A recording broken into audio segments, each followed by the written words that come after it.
बलांगीर जिला पाटनागड़ा block सोलबंध PM Shri सरकारी उन्नीत विद्यालय वार्षिक उत्सव अनुष्ठित होईछि। ଏହି ବାର୍ଷିକ ଉତ୍ସବରେ ରାଜ୍ୟସଭା ସାଂସଦ ନିରଞ୍ଜନ ବିଶି ମୁଖ୍ୟ ଅତିଥି ଭାବେ ଯୋଗ ଦେଇଥିବା ବେଳେ ପାଟନାଗଡ଼ ବିଡିଓ ସୁମନ ମିଞ୍ଜ, ତହସିଲଦାର ରୁଦ୍ରନାରାୟଣ ନାୟକ, ବ୍ଲକ ଶିକ୍ଷା ଅଧିକାରୀ ଶଙ୍କର ପ୍ରସାଦ ମାଝୀ, ସିଆରସିସି ଶଶି ଚନ୍ଦ୍ର ମେହେର, ଅବସରପ୍ରାପ୍ତ ବ୍ଲକ ଶିକ୍ଷା ଅଧିକାରୀ ଅମର ସିଂ ମେହେର, ଲୋକକଳା ସାଂସ୍କୃତିକ ଅନୁସନ୍ଧାନକାରୀ ଦିलीप कुमार दीप ସମ୍ମାନିତ ଅତିଥି ଭାବେ ଯୋଗ ଦେଇଥିଲେ। मुख्य अतिथि भाव राज्यसभा सांसद निरंजन बिशी छोट छोट छात्र छात्री भल पाठ बड़ मनीष हुए बोली मंच उपर अभिभाषण देते। ए वार्षिक उत्सव में समस्त छात्र छात्री और अभिभावकों सह शिक्षक शिक्षयित्री उपस्थित थे। आज आम सोलबन पीएमश्री यूजीएचएस एवं कस्तूरबा गांधी बालिका विद्यालय वार्षिक उत्सव एवं क्रीड़ा महोत्सव अनुष्ठित होमर सब डिविजन रे 4टा पीएमश्री स्कूल भितर सोलबन रिकग्नाइज होता बहुत खुशी कथा। बहुत भल भित्तिभूमि अच्छे 80% झील पढ़ुछन आमर पीएमश्री एवं कस्तूरबा गांधी बालिका विद्यालय रे। आमर स्कूल मैनेजमेंट कमिटी रो डिमांड अच्छे जे सोलबंद रे ताके अपग्रेडेशन करी हायर सेकेंडरी स्कूल करा जाऊ। झील माने जेहेतु 300 रु ऊर्ध्व झील माने पढ़ुछन तेणु कॉलेज हेले +2 +3 हेले झील माने पाठ पढ़ी पारबे। क्वालिटी एजुकेशन हायर एजुकेशन और सुविधा मिलवा झील मानकू।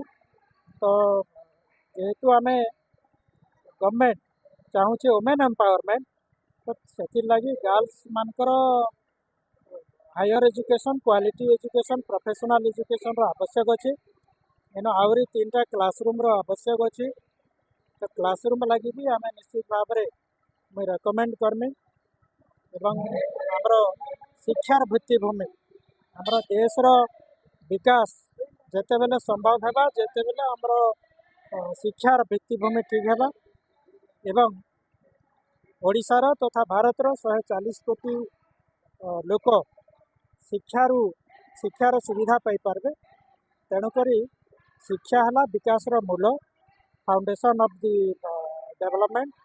तेणु आमे उभय ओडिशा सरकार एवं केंद्र सरकार को अनुरोध करमु जे तुरंत सब स्कूल रे हाई स्कूल रे कॉलेज रे एडिशनल क्लासरूम एवं इंफ्रास्ट्रक्चर डेवलपमेंट जेनता आमर नवीन पट्टनायक सरकार अमल रे 5T स्कूल से टेकअप करथिले। सबू हाई स्कूल कॉलेज के स्मार्ट क्लासरूम तार संगे संगे साइंस लैबोरेटरी थिला। तो से सबू एबे जदि बीजेडी सरकार आसी थी तो आमर सबू यूपी स्कूल के भी 5T स्कूल रे इंक्लूड करथिते एवं स्मार्ट क्लासरूम ई लाइब्रेरी हॉल साइंस लैबोरेटरी करथि।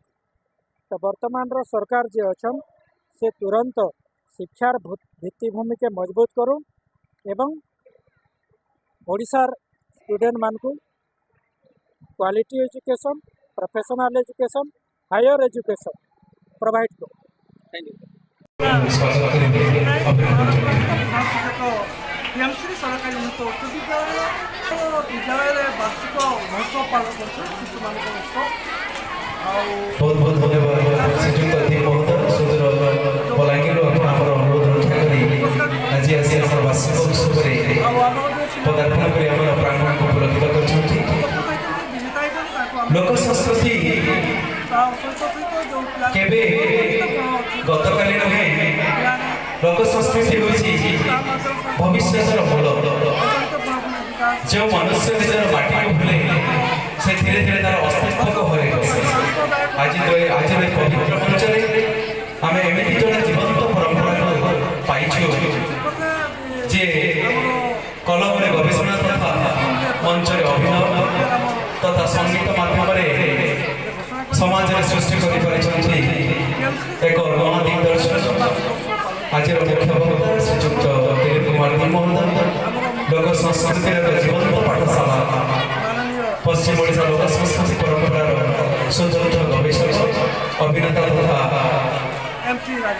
कंठशिल्पी जहाँ श्वास प्रश्वास माटीर सुगंध रुहे जहाँ कथार गाँ पूरा पल्ली भरी जाए परंपरार गीत छांद नृत्य आपण ସମସ୍ତେ ଶୁଣିଥିବେ ଶ୍ରୀଯୁକ୍ତ ଟି ମହନ୍ତ ଗାଇଥିବା ଡାଲେ ଡାଲେ ନାଇଁ ବହୁତ ସୁନ୍ଦର ଭାବରେ ମାନେ ସାରା ପଶ୍ଚିମ ଓଡ଼ିଶା କାହିଁକି ସାରା ଓଡ଼ିଶାରେ ଚଳନ ସୃଷ୍ଟି କରିଛି। ଆମେ ସମସ୍ତେ ସେ ଗୀତ ମାଧ୍ୟମରେ ତାଙ୍କୁ ଜାଣୁ।